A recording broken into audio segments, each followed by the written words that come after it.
What makes the achievement of emotional sobriety so difficult is the habits we have, the patterns we have in our behavior, the habitual ways that we've come to think about things. We have to really become aware of those things in order to challenge them, because the consciousness that has created a lot of the problems in our life cannot solve it, cannot change things. So what happens is the first step is waking up.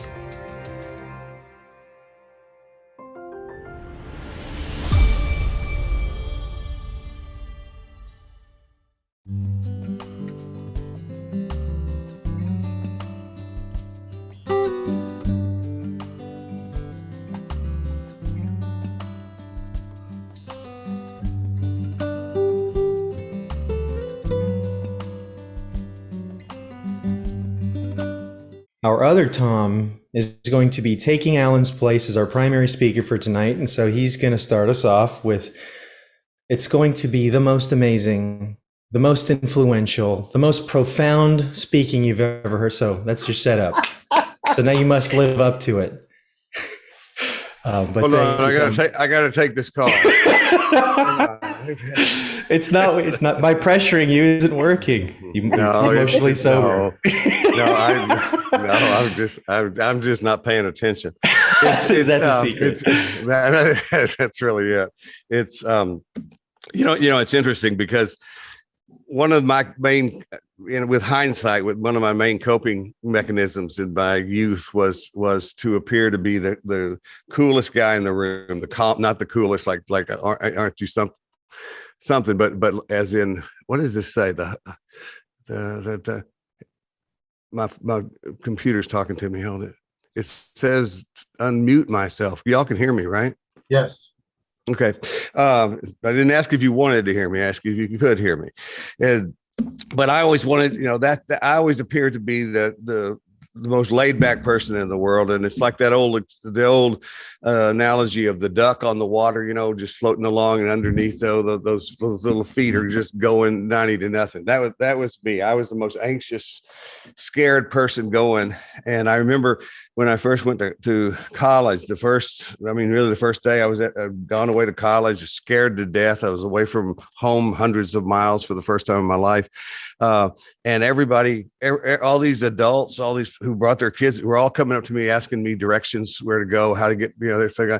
And I realized after a little while, not with the level I realized with hindsight later, that the significance of it, but everybody thought I'd been there for a long time. Because that was my cover, really. And many years later, well into my recovery, I recognized in some therapy that was really a coping mechanism for me. That was my facade. And I realized also around that time that I had chosen it, maybe unconsciously, but I'd chosen it because it was very attractive to me. And I actually made a conscious decision in my therapy work to see if I could actually fill that in a little bit and actually become more like that. I was proud of myself, still am, that I knew that I wasn't going to ever change some of my anxiety and some of the stuff that I have, and some of that a lot of the stuff I've shared with you guys through the year, a couple of years. But I really, it's interesting when you guys are talking about not being able to pressure me. I realized that I actually have done pretty good job of not pressuring myself so much anymore, and taking it as it comes, and realizing that the most recent, one of the most recent nutshells I wrote was for a client, and it says, because she was always she always wanted to be ready for every emergency, it just says I know what to do when I don't know what to do.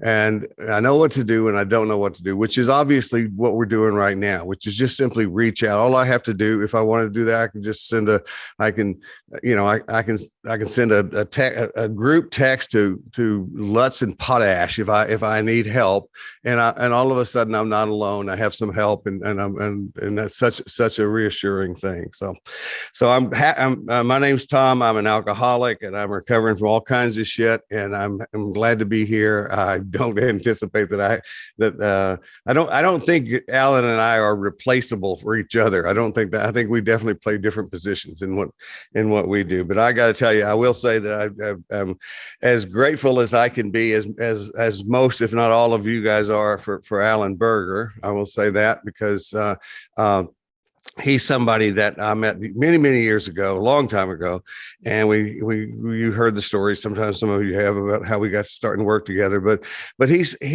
somebody who has always believed in the work that I do, and I very much appreciate that. And he's been very helpful to me. But most of all, he's become just a really dear friend, and I love him very much. And I'm so proud of him I'm so proud of what he's doing these days. His new book is amazing. I'm glad he's out there celebrating that. What he has accomplished by establishing this, because he was going to set this one up. This was a support group we were going to set up for. He was going to set up for like a few weeks while we got over the COVID thing, and it's like, and here we are, and it became pretty clear pretty soon in the conversations we had that there was no stopping this group. This group has a life of its own. This is not even just Alan Berger. This is the group process, and I love groups. So I want. So we're going to talk about. We're going into step 9 tonight, and I'm going to talk a little bit about that. But what I would like to say to Brian and to Brian and to Roger is, I love conversation. I like back and forth. So if you unmute yourselves, if you're willing to, and just feel free to interrupt and add, and I may ask a question or two, but we can just take the first 10-15 minutes of this and just have a bit of a conversation about it. If that'll work for you, that's kind of my more natural way of doing things, and then we'll get to the sharing part of it. So is that okay with you guys, Brian and Roger? I love that idea. It'll help me with my torturing of myself the whole time and trying to figure out what I'm going to say while you're talking. So that's well, yeah, I wouldn't have said that just then. That was wrong. But anyway. Oh, did I say that out loud? I'm sorry. Okay, mute yourself again, Brian, and I'll talk to Roger. Thank you so much. Yes. Yeah, I know what you mean, though. It's like, that place where you're going, what am I going to say? What am I going to say? Yeah. And that's what I'm doing when I, and we'll actually get to the content here one of these days. But the idea is that's a good point, though, Brian, because whenever I stopped preparing a long time ago with doing what I'm doing with Alan, because I was, I was at first and I'm not really much of a preparer, but I thought, I'm going to do that. So I did. But then I realized whenever he's talking, there's all kinds of things he brings up, and I just, make a list and go. And Roger, this too, because it's like, you don't need any more than just to bounce off what Alan has said. And it's like I change about 8 times while he's talking what I think I'm going to say. And then eventually I just say whatever that is going to be. And it turns out, I think, pretty good. First of all, step 9 is brand new, all different for me since we've gone through the steps through the emotional sobriety lens. And specifically, I think I have benefited most from spending as much time as we have with step 8, because I love what Alan has done in leading us through this thing with looking at how our self-hatred, what I think of as self-hatred, self-negation, self-minimization, all of that stuff, how that is in and of itself has put us in positions where we have been far less than what we could be in relationships with other people. It's like, because this isn't about just, being sorry for being, a stupid asshole drunk that I was. This is about actually looking at myself at such a deeper level. And I realized moving to step 9 is really the place where we're going to find out, because we said became ready, became willing, to do this, became ready to make these amends. Now we're going to find out if we're ready, because we're going to, and one of the things I always want to say about step 9, a couple of things. One is that my first sponsor said to me at the very beginning of dealing with step 8 and 9, and he made the point, and it's not it wasn't original to him at the time, but it's something I always associate with him, is the word amend is the key there. And the word amend does not mean to apologize. It means to change. And he just made that point so clear. He says the idea that, an apology without, and just in general, apology without change is pretty much bullshit. It's like, we've all known somebody who, and I've been somebody, by the way, who would apologize and then return to this exact same behavior. And after a while from that, obviously the apology becomes part of the abuse. Please don't tell me you're sorry again. That hurts too bad.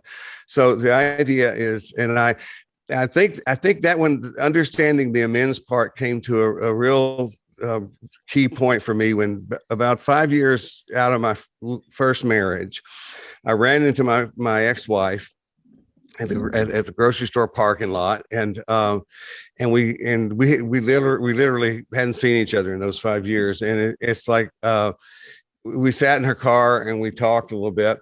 We were both in a program at that time. We were both in a 12-step program, and she was I was with Dee Dee by that time, and she was with her soon-to-be husband Mark.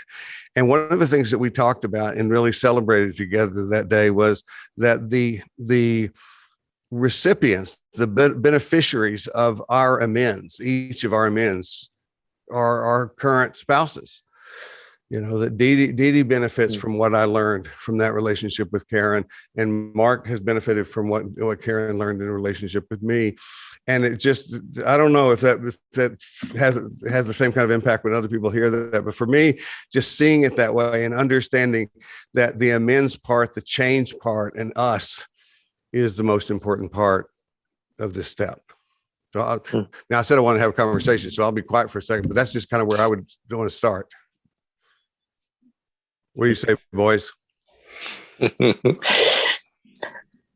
I think that's a great starting point. I'm not having anything come to mind. I'd love to hear where you want to take that, Thom. And I do want to join in, but right now I'd love to hear you expand on that. Okay. I think there's a test, I think, that we're going to, in step 9, we're going to have, that's going to be based on about everything we've worked on so far. And that is this whole thing about emotional sobriety being not taking things personally. I don't think there's a better test for that than making amends to somebody and not being pleased with their response. It's like, first of all, you got to get really honest on the front end and find out, okay, what is your response? Because and I can attest from my experience that it's not always something you're aware of consciously. I can think of one example in which I really felt like I was free and clear, and it was just perfect. I was like, the way that my sponsor taught me initially with this stuff was long before technology. You did a lot of these things by letter. And the thing he always said, that it remains the image in my head for this. He says, when you have the letter and you're going to drop it in the mail, he says, when you're holding the letter ready to drop it in the mailbox, when you let go, you're finished. He says, that's it. There's no more. You're not waiting for a response. You're not waiting to hear back. You're not, you don't have an expectation of what you're doing. And that was a big let go for me, was the idea. And so I still think about that even at the times where, in, more recent years, where it's amazing to me how, as time goes on, after 35 years, there's still things come up. And I think about somebody I haven't thought about and thought, you know what, I need to find out that nowadays it's like, I need to find out if that person's still alive. And if they are, I probably need to say something to them, or maybe I need to, or I want to say something to them. And it's still the same thing. I still am going to be aware of the kind of response that I would want. And I think when I was reading through the 12 and 12 on and that kind of preparation, which I did do a little bit today, is that I was remembering how tempting it was just to want me making amends to somebody, which is really a kind of a nice step, is kind of a coming out thing for alcoholics. This is where we show back up in the world after being kind of back in the cave and say, I'm telling you that I'm an alcoholic. Because even in the book, even in 12 and 12, it talks about when we explain what Alcoholics Anonymous is, we're letting people in on what we're doing and what this is about. Mm-hmm. And it's like, I really, I'm aware that I had, and I don't think I'm unusual in this way at all. Initially, at the beginning of that stuff, I really had an expectation that people were going to be really so proud of me. and Mm. you know, and some of and a lot of people were and have been and very supportive, but that's not up to me. You know, it's like, and you know, the other people that there were the ones that bothered me the most were more the nonchalant responses where I didn't get much of anything back one way or the other. You know, and I just had to know that my doing it is what it's about, not about how they respond. Does that make sense? Yeah, I kind of wanted to just jump in there because I had an incident with someone, not an incident, a situation, or I was working with a client that was in a pretty tough position. He's relapsing over and over, having a really hard time staying sober, and he works in the healthcare profession and engaged in some behavior on the job that would probably preclude him from getting future jobs, to keep it intentionally vague. And so I was working with him, and he was trying to get a new job. And on his application, he had lied about the circumstances that he came from. And so I was talking to him about the decision that he made to hide that fact. And, you know, we became aware of how stressful it was for him to hold on to that and still have to hide that and keep it back. And so, you know, through the course of a couple of conversations, he eventually decided to write a letter to the job that had actually by then offered him a job, and to be honest, and to apologize for lying and deceiving them. And they rescinded the job offer, and they reported him to the board that oversees him. And he has had a lot of consequences from it. And it was a really interesting situation to watch, because what I became aware of was that for him, what he was doing, it was part amends, part taking ownership, but the amends part really stood out to me. It was an act of integrity for him, right? He had a choice point where he could go into this new phase of his life and continue the charade and continue the act and living a double life. And you know, and I had concerns about that for him and staying sober. And these are the types of decisions that he was making. And so he went into this, and it was such a complicated one, because he really, you know, in a lot of ways functionally got punished for it. But it's so interesting watching how he's taken it, as he feels good about the choice that he made. I love that. And to me, it's one of the more poignant and relevant and real situations of this sort of stuff that I've seen. The real purpose of amends, I think, is making choices and decisions that you can feel proud of, and decisions of integrity that you feel good about, to rebuild your sense of how you feel about yourself. Yeah. Yes. And I just wanted to throw that on top of what you're saying, because it is for me, it is for you, it is for the person making amends. And I just thought it was a really cool example of that idea. Yeah. Yeah. Wow. And what that brings up for me, Brian, is, you know, when I make an amends to someone, I liked your example of when you let the letter go, Tom, that's it. You're done, you know, because with me, it's like, well, of course I'm not done. Of course I've got all these expectations at some level, right? Of course I've got all these expectations and hopes, and, you know, I want to be the hero of the story, you know, and I mean, all that stuff just shows up in me. I'm just over 70 now. I'm sure I could live to be 142, and it would still be the same. It's what Alan talks about. You know, who to identify with in my life at this point? Is it the first voice that shows up in my head, or is it the second voice that shows up in my head? And I just share that with people. A lot of the reactions I have to people in situations, a lot of the self-criticalness, even self-hatred, judgments of other people, aren't that different in a lot of ways from what I experienced in my 20s and 30s and 40s. The difference is that I now recognize those judgments as my problem, right? As my issue. That's the big difference, rather than really thinking it's about you. And when I go to somebody, you know, we've also talked a lot about, you know, trouble shows up in our life, not because we're doing something wrong, but because we need to learn something that we haven't yet learned well enough, right? In terms of applying it to our life. And that's the value for me when I make an amends to someone, is I just get to see all this stuff show up inside of me, expectations, hopes about a certain response. And then I just get to like go through all of that. And it just takes a few moments a lot of the time. Oh, there you are again. Yep, there you are again. Yeah. I know you. Hey, good. Hey. Yeah. And then it's like, and then it's very freeing when I'm able to successfully negotiate that territory, to just watch that stuff show up. And often if it's somebody I know well enough, I'll share that process with them. It's like, yeah, it's such a trip. You responded the way you responded, and I appreciate your response so much. Because, this is like, it's a projection screen when I do stuff like this. I just get to see all my shit show up, in terms of, my emotional reactivity and this and that. And then what Bill W. said about, the goal is to have real maturity and balance, which is to say humility. That's the win that I get, is every time that I make an amends and it's true and it's from my heart and I keep it simple. I feel better about me, just like you were saying, Brian. I feel like I've taken some ownership of something, and then, the rest of it's out of my hands. The rest of it's out of my hands. So I love that example you gave, Brian. Wow.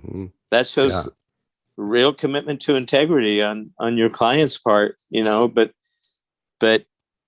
I've never been in exactly that situation, so I can't know what that would take. But my guess is that would take a lot of courage, But I'll bet you, I just bet you he's sleeping better for it, man. I don't know that because I'm sure it's opened up a raft of consequences for him that are very real. But I bet you some part of him is sleeping better for it. Well, man. The frame on that is it really is those consequences, and it's like I can think about things that I experience consequences for, because and those consequences, were always reminders of how I fucked up. It's like these are consequences. This is a new frame that Brian, which I, by the way, as a therapist, I think that's a masterful job of guiding somebody through that and not making that, working not to make that decision for them, but to guide them through I really have a lot of empathy for you in that position. But when you said that, Roger, I was thinking that, one of the things we can remind this guy of is that every time you feel those consequences, those are consequences because you chose integrity. It's like, this is a moment in time where he's putting, and hopefully, and we can all fuck up down the line, whatever, but it's like where this is a life-changing moment in his life. This is a 90-degree, right turn into something brand new that is like because God, I know, and I know a lot of people in this group know that duplicitous way of living, in our, it doesn't have to be alcoholism, but that's my immediate reference point, because, I was able to compartmentalize almost anything with my alcoholism so that I could be the good guy, even though I was in many cases, looking back, the absolute villain of the story. It's like, but this guy, this client of yours is, I hope he's proud of himself. I hope he feels good about that. And he's certainly lucky to have you as a therapist, Brian. That's a beautiful, beautiful job. And Roger, what you're saying too, I think about when you talk about, I love that idea of flushing everybody out that in your head. It's like the idea that when you do that, the one I repeat with my clients all the time is everything is information.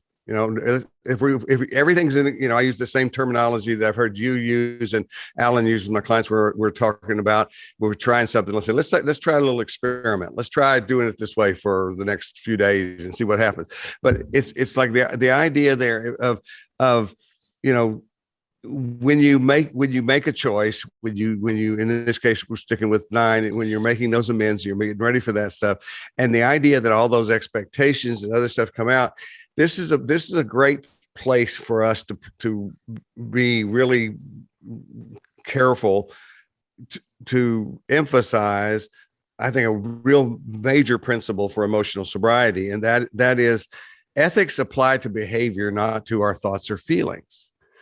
Ethics applied. How much time have we spent? Talk about self-hatred, self-minimization, self-negation. How much time have we, each of us, spent feeling guilty and about things that we feel, feeling guilty about things that we think? It's like, it's like I don't believe that. I believe that, the truth is I influence how what I'm doing today will influence how I think as time goes on. I'm smarter, wiser, all these things than I used to be. But at any given moment, I don't choose what thoughts show up in my brain, And so, I'll just use the example I tell people. It's like, if I'm sitting over here and I'm thinking I'm mad enough to throw a chair at you, it's like, that's an expression. It's probably not the best way to express it. Actually, I could probably do a better job of communicating that doesn't involve a violent act. However, the truth is, it's still just an expression of intensity. It's like the moment I pick up the chair, and I remember, oh yeah, you're not supposed to throw chairs at people, but I'm going to do it anyway. Now I have an ethical dilemma, but it's like, but the same thing is true for these other little things. Like, I have, I want to be the hero. I want this person, I feel disappointed because this person didn't respond to me in the way I wanted to do. It's like the humility thing is, so we share it with each other. You share it with your sponsor. And I say, hey, Roger, it's like, I made this amend to a friend of mine and stuff like that.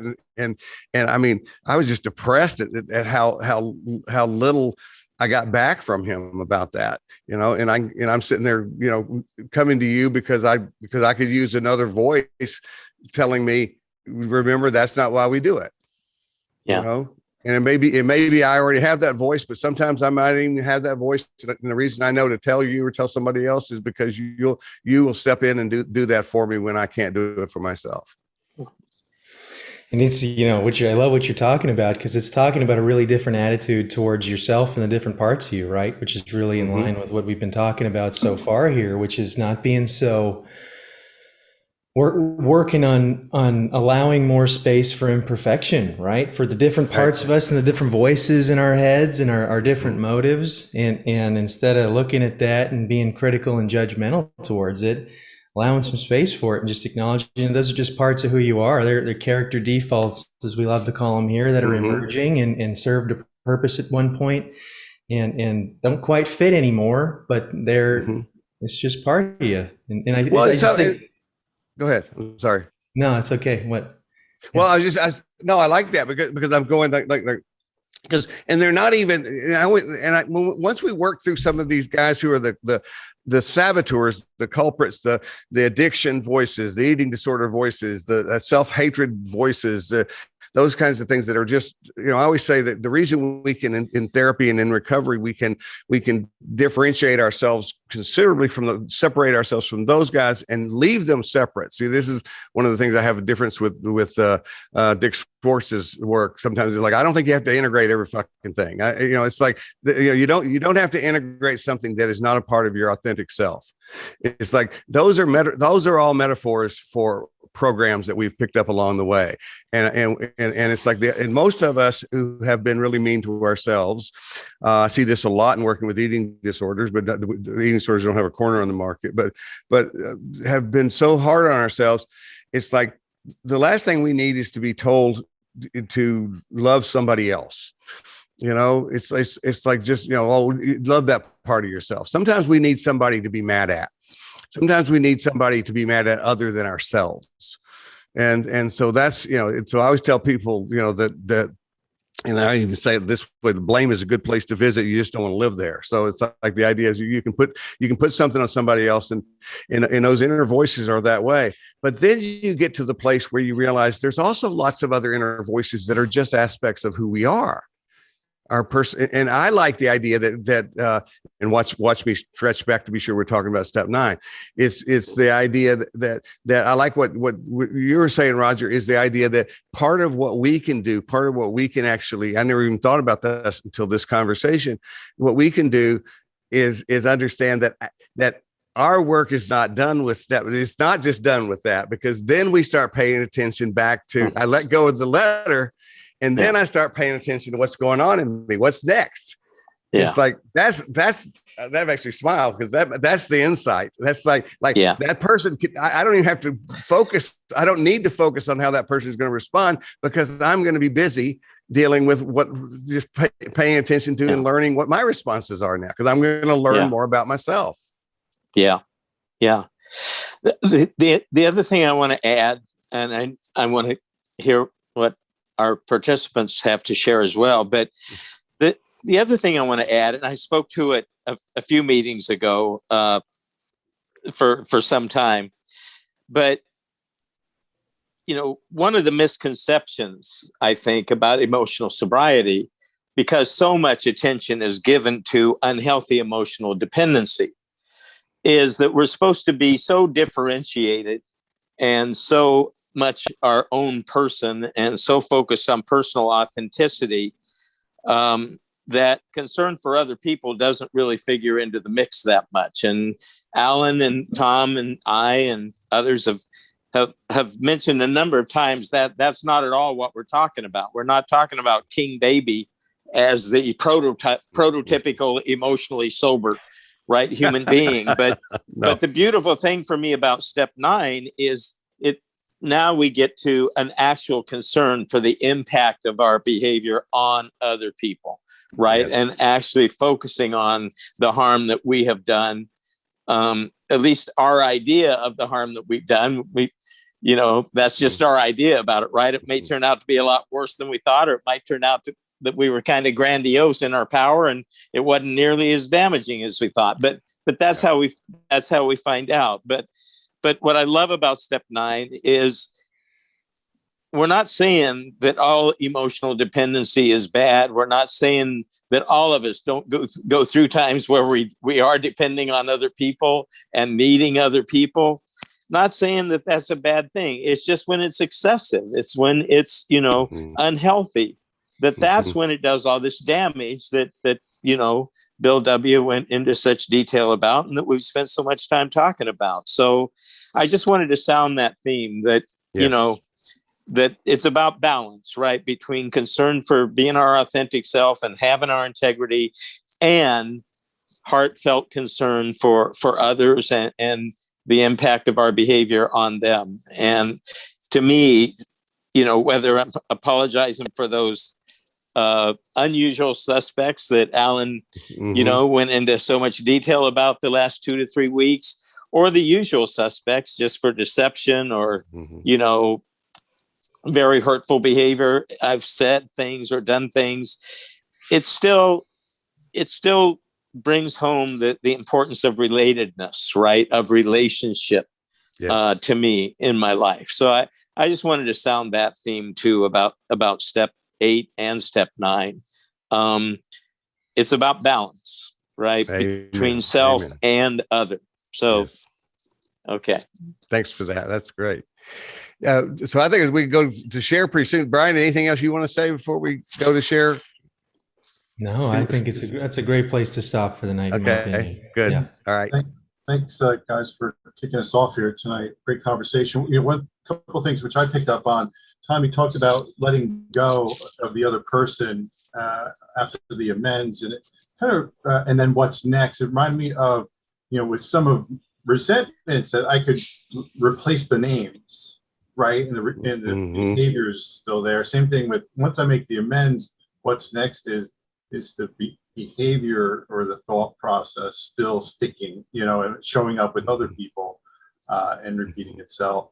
And I love what Roger said about bringing it back to the relationships. And it brought me to the line in the big book in the 9th step where it says, our real purpose is to fit ourselves to be of maximum service to God and to the people about us. So that's, really, what I'm looking to do is trying to shed enough of this stuff, look at what's next, see how, the next relationship I get into, the next person I meet is not going to get as much crap as the. Oh no, that's I appreciate you do. That's a great place that's a great punctuation thing there, Thom, because I think that the idea that ultimately it comes back to the old expression of it's a selfish program. It's like the ultimate measure here is am I changing? Am I growing? So thank you. I hear a lot of people criticize the 12 steps that they're old-fashioned. I can understand that criticism. They were written back in 1935. Some people that are agnostic have difficulty with the word God used in the steps. For me, I look at the process that's involved. The forces that the 12 steps generate are so powerful that I think they're ageless. There's this interesting phenomena that happens when you work the steps. They create a charge and then a discharge. You know, the first step, we're powerless. Our life has become unmanageable. It creates this charge. You know, we're in big trouble and we don't know what to do. And then step 2 comes along and it says we have hope. That charge, that existential crisis that we have is resolved. What's happening here is parallel to life. We charge ourselves when we breathe in. When we exhale, we discharge. That's the rhythm of life. And the way I love to think about the 12 steps, it's helping us get connected to the rhythm of life so we can learn how to show up in a good way.